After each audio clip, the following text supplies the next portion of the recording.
వాటర్లో అలా ఎక్కువ లోతు లేదు కాబట్టి అది దించలేదు, లేదంటే ఇంకా కిందకి దించుతారు. సో చూడండి అది అలాగా, అది అలా కిందకైతే వెళ్ళిపోతుంది, చూసారు కదా.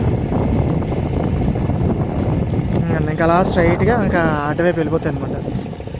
మనకి ఇంకోటి వచ్చింది, ఇదేంటి 3 కాదు 4 వచ్చింది. ఇది 4th, ఇది 4. మొత్తం 4 అయితే వెళ్తాయి అనమాట ఇలాగా.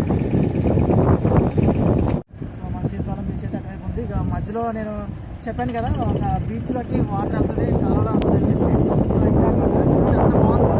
ఈ ఎండకి ఈ కలర్ కూడా బ్లూ కలర్లో కనిపిస్తుంది. ఆల్రెడీ లోపలికి అయితే బోట్లు వెళ్ళి మీకు వీడియోస్ చూపించాను కదా.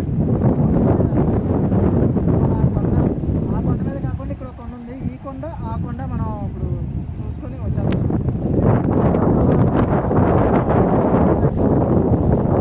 వాటర్ లెవెల్ అనేది తగ్గుతుంది.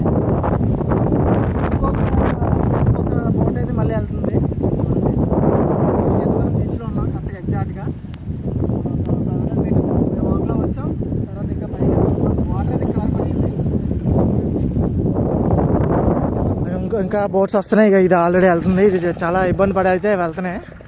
సో నేను ఇంకా మీకు చూపిస్తాను, నేను పైకి వెళ్ళి చూపిస్తాను. ఇంకా పైనుంచి చూడండి ఎలా వెళ్తుందో, చూశారు కదా. ఇవ్వండి అక్కడ బోట్ అయితే బీచ్లోకి వెళ్ళిపోయింది. ఇవ్వండి అక్కడ కనిపిస్తుందా మీకు, అక్కడైతే బీచ్లోకి వెళ్ళిపోయింది బోట్. ఇవైతే ఇంకా వెళ్తున్నాయి.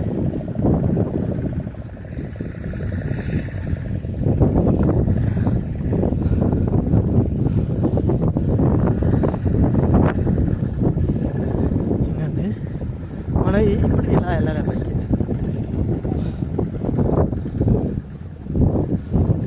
ఇంకొండ బీచ్ అలా వెళ్ళిపోతున్నాయి అనమాట ఈ బోట్లు అనేది.